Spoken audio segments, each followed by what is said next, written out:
I should highlight this, and I hope hopefully it's okay that you were running a little bit late, and you sent me this text, which people do really rarely, and there's a subtle act of kindness within that text. So the text you sent was that I just decreased the amount of stress in your life or something like this You by did. saying it's cool, but that means that you're signaling that you were stressed because you care enough to be there on Mhm. time.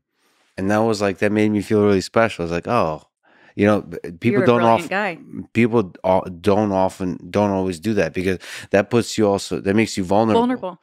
And I that actually thought that after I sent it, Mhm. but I feel that most of the day.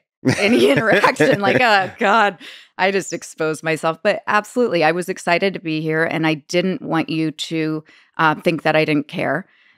I think being a therapist has shown me that it really, it's so lucky to be in that position because you meet people that you would have thought are cooler than you or smarter than you or just somehow impervious to life. And you realize that we are all in it together. We all want to be cared about and liked.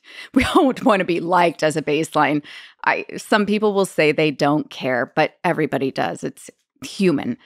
And I have gotten much better being a therapist, much more comfortable showing caring, showing love, and genuineness and vulnerability than I think I ever would have been otherwise. and that kind of vulnerability is what's required to do a positive interaction in a relationship. I think so. And people have different levels of comfort, right? So but as long as it's working for both partners, and typically you have to communicate to figure out what makes your partner feel cared about. However, you might be working, for instance, with an older couple, and I have a couple that's perfectly happy and they sort of have a system. It works for them.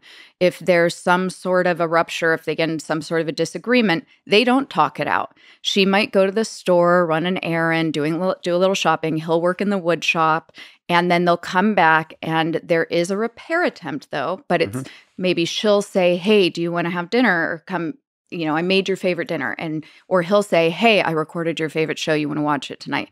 So they don't need to process it, but there is an understanding between them that we're still in this together. We care about each other, and there's a repair attempt.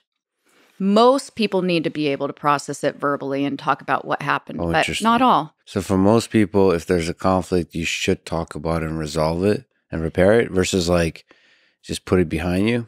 I don't want to say should. I guess it depends on the couple. Yeah. Everybody processes emotions differently. Everybody handles emotional expression differently. I mean, I have couples where I have one person in the partnership who has autism and the other doesn't.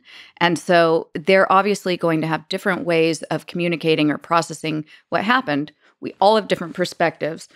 It really depends on what makes a person feel like it's been repaired. What makes a person feel understood? Does that need to be verbal? Or in the case of that older couple I have, where they know they understand one another because there's a gentleness toward one another after.